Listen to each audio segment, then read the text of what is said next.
que la consigue, trabajando intensivamente a su esencia. Toda esencia íntimamente trabajada desde adentro, por su mónada divina, es muy fácil reconocerla en el mundo de las formas densas. Ese es el caso concreto de cualquier persona con grandes inquietudes espirituales. Ostensiblemente, tal tipo específico de inquietudes místicas, jamás podría existir en personas cuya esencia no hubiere sido trabajada desde adentro por su correspondiente mónada divinal. Alguna vez, hallándome de vacaciones en el puerto de Acapulco, en las costas del Pacífico, México, hube de entrar en el estado yógico de Nirvikalpa Samadhi. Quise entonces saber algo sobre esas mónadas que después de haber pasado por las 3000 vueltas de la rueda del samsara, habían perdido ya toda oportunidad cósmica. Lo que vi en aquella ocasión, lejos del cuerpo, de los afectos y de la mente, fue realmente extraordinario. Completamente sumergido dentro de la corriente del sonido, entre el océano resplandeciente e inmaculado del supremo Parabrahman Atman, me metí por las puertas de un templo inefable. No fue necesario interrogar, escudriñar e investigar. En toda la presencia de mi ser, pude vivenciar la tremenda realidad de tales mónadas sublimes. Ellas están más allá del bien y del mal. Pequeñísimas criaturas inocentes, destellos de la divinidad sin autorrealización, seres felices pero sin maestría. Flotaban deliciosamente aquellas nobles criaturas, entre la blancura inmaculada del gran océano. Entraban al templo o salían. Oraban, y se prosternaban ante los Budas, ante los dioses santos, ante los Mahatmas. Incuestionablemente, tales mónadas divinas, ven a los maestros, en la misma forma en que las hormigas ven a los hombres. Los Agnisvatas, los Budas de compasión, los hierofantes, son para tal tipo de mónadas sin maestría, algo que no se puede entender, seres extraños, enigmáticos, terriblemente divinos. En los santas, o iglesias de la vida libre en su movimiento, las citadas mónadas, obedecen a los dioses santos, y les sirven con infinita humildad. El gozo de aquellas mónadas, es muy bien merecido, pues la esencia de cada una de ellas, conoció los horrores del abismo, y giró 3000 veces en la rueda del samsara. Cada una de las 3000 vueltas cíclicas de la rueda del samsara, incluye múltiples procesos evolutivos, a través de los reinos mineral, vegetal, animal y humanoide.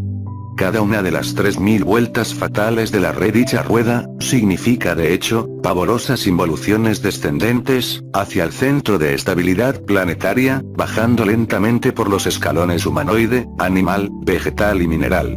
Especificando datos concretos, enfatizaremos lo siguiente. 3000 ascensos desde el centro de gravedad planetaria. 3000 descensos hacia el centro de gravedad planetaria. 3000 subidas desde la dura piedra, hasta el animal racional. 3000 bajadas, desde el homúnculo racional, hasta la piedra. 3000 veces fracasados y repetidos los ciclos de 108 vidas humanas. Incuestionablemente, aquellas mónadas divinales, excluidas radicalmente de la maestría, ya por intencional rechazo, o simplemente por haber fracasado en sus esfuerzos por lograrla, sufrieron lo indecible en el valle doloroso del samsara, y en la infernal morada de Plutón, el reino mineral sumergido. Este último dato, demuestra la infinita misericordia divina, y da sentido al estado de felicidad elemental, que tales mónadas poseen entre el seno del espíritu universal de vida.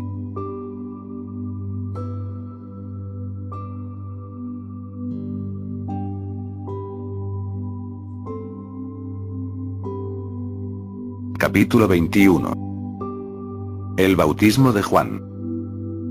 El segundo grado de la iniciación venusta, octava superior de su correspondiente iniciación del fuego, surgió trascendente, como resultado esotérico del ascenso milagroso, de la segunda serpiente radiante de luz, hacia adentro y hacia arriba, por el canal medular espinal, del fondo vital orgánico, Lingam Sharira. Inusitado, mágico encuentro, fue ciertamente aquel que hube de tener con Juan, en el jardín de las Hespérides, donde los ríos de agua pura de vida, manan leche y miel. Quiero referirme con gran solemnidad, al Bautista, vivísima reencarnación de Elías, aquel coloso que vivió en las asperezas del Monte Carmelo, teniendo por toda compañía, la vecindad de las bestias feroces, y de donde salía como el rayo, para hundir y levantar reyes. criaturas sobrehumanas, unas veces visibles, otras invisibles, a quien respetaba hasta la misma muerte. Ostensiblemente, el esotérico bautismo divinal del Christus Juan, tiene muy profundas raíces arcaicas. No está de más, en este párrafo, recordar el bautismo de Rama, el Cristo Yogi del Indostán. Cuando estuvieron a media yodhana, de la ribera meridional del Sarayu, Rama, dijo dulcemente Visvamitra, es conveniente que arrojes agua sobre ti mismo, conforme a nuestros ritos. Voy a enseñarte nuestros saludos, para no perder tiempo. Primero recibe estas dos ciencias maravillosas, la potencia, y la ultrapotencia. Ellas impedirán que la fatiga, la vejez, u otro mal, invadan nunca tus miembros. Pronunciando este discurso Visvamitra, el hombre de las mortificaciones, inició en las dos ciencias a Rama, ya purificado en las aguas del río, de pie, la cabeza inclinada, y manos juntas. Esto es textual del Ramayana, e invita a los buenos cristianos a meditar. El fundamento diamantino bautismal, incuestionablemente se encuentra en el Sahaja Maituna, magia sexual. Plena información sobre sexo yoga, era urgente al candidato antes de recibir las aguas bautismales. Rama, hubo de ser previamente informado por Visvamitra, antes de ser bautizado. Así conoció la ciencia de la potencia, y de la ultrapotencia. En la transmutación científica de las aguas espermáticas del primer instante, se encuentra la clave del bautismo. El sacramento bautismal en sí mismo, está lleno de una honda significación. Es de hecho, un compromiso sexual. Bautizarse, equivale de hecho a firmar, un pacto de magia sexual. Rama, supo cumplir con este terrible compromiso. Practicó el Sahaja Maituna con su esposa sacerdotisa. Rama transmutó las aguas seminales, en el vino de luz del alquimista, y al fin encontró la palabra perdida, y el Kundalini floreció en sus labios fecundos, hecho verbo. Entonces pudo exclamar con todas las fuerzas de su alma: el rey ha muerto, viva el rey. En presencia del Christus Juan, pude sentir en toda la presencia de mi ser cósmico, la honda significación del bautismo. Los nazarenos eran conocidos como bautistas, sabeanos y cristianos de San Juan. Su creencia, era que el Mesías, no era el Hijo de Dios, sino sencillamente, un profeta que quiso seguir a Juan.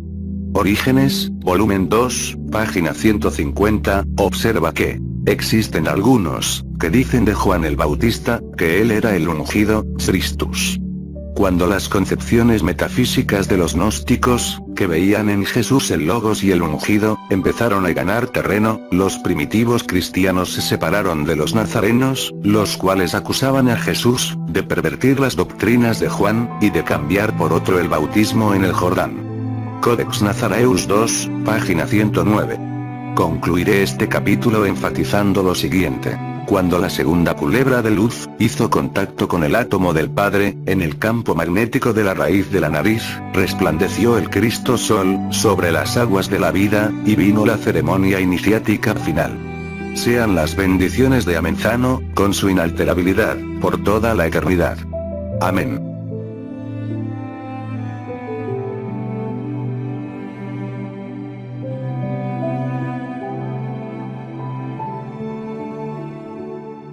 Capítulo 22. La transfiguración de Jesús. El ascenso luminoso de la tercera serpiente de luz, hacia adentro y hacia arriba, por el brillante canal medular espinal del cuerpo venusta de la correspondiente iniciación del fuego. No es posible escribir dentro del estrecho marco de este tratado, todo lo que antaño aprendiera en todas y cada una de las 33 cámaras santas. La revolución extraordinaria de la tercera culebra radiante, se procesó muy lentamente de acuerdo con los méritos del corazón tranquilo. Cuando la víbora luminosa, traspasó el umbral de la tercera cámara secreta del templo corazón, obviamente me sentí transfigurado. ¿Es esto acaso, algo demasiado raro? ¿No le sucedió lo mismo a Moisés, en el monte Nebo? Incuestionablemente no soy el primero a quien esto le suceda, ni tampoco el último. En tales momentos de bienandanza, transportado fui ante la presencia de aquel ínclito varón de preclara inteligencia y noble faz, que antaño conociera cuando yo tan solo era un tierno adolescente. quiero referirme francamente y sin ambajes, al profesor de aspirantes a Rosa Cruz, citado en el capítulo 5 de este mismo tratado. Desafortunadamente ese insigne señor, no pudo verme ni siquiera en plena transfiguración. La emocionante y sublime escena de la transfiguración de Jesús, sobre la cual, como sobre la ascensión, los que se tienen por cristianos, jamás han meditado lo bastante, aparece descrita por Lucas 9, 18 al 37, en los términos siguientes. Y aconteció que estando Jesús orando, preguntó luego a sus discípulos: ¿Quién dicen las gentes que soy yo?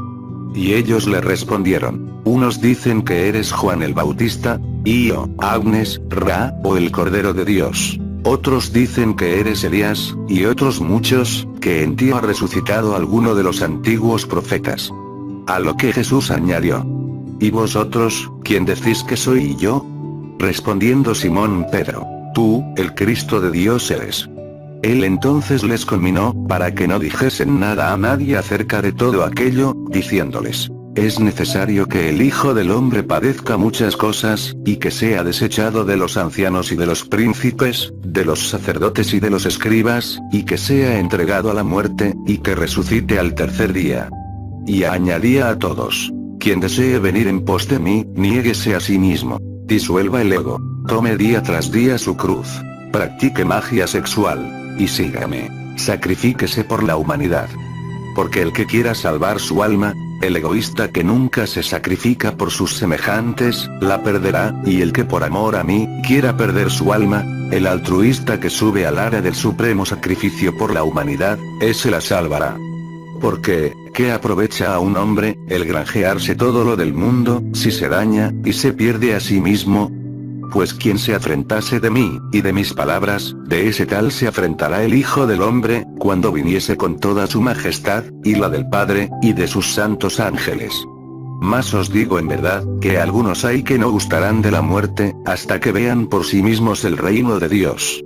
Y después de este pasaje, que tomado a la letra, se refiere solo a Jesús, pero que tomado simbólicamente, o en espíritu, se refiere en efecto, a todos los hombres, como más adelante veremos.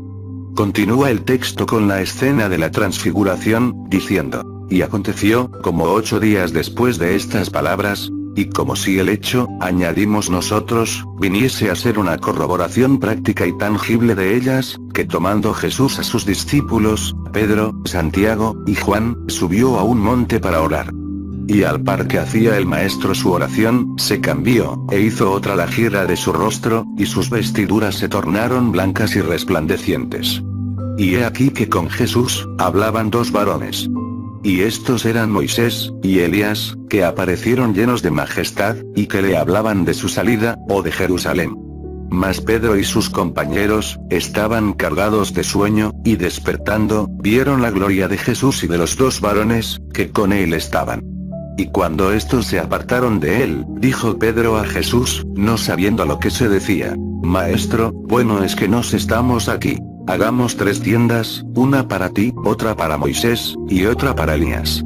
Y mientras Pedro decía esto, vino una gran nube que los envolvió, causándoles gran pánico. Y de la nube salió una voz que decía: Este es mi Hijo amado. A él escuchad. Y cuando la voz cesó, hallaron ya solo a Jesús. Y ellos callaron, y a nadie dijeron cosa alguna de lo que habían visto y oído.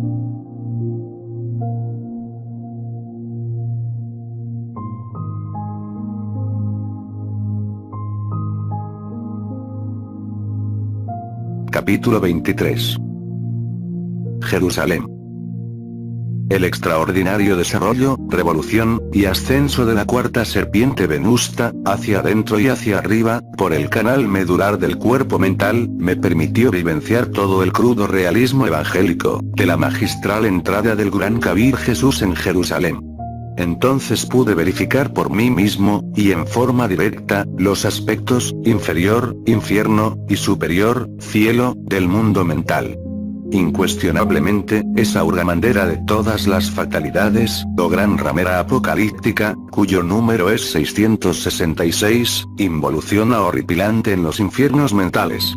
No soy ciertamente ningún alevoso iconoclasta, empeñado en destruir, cual vándalo intelectual, queridos ideales. Empero, debo confesar sinceramente y sin ambajes, todo aquello que viera en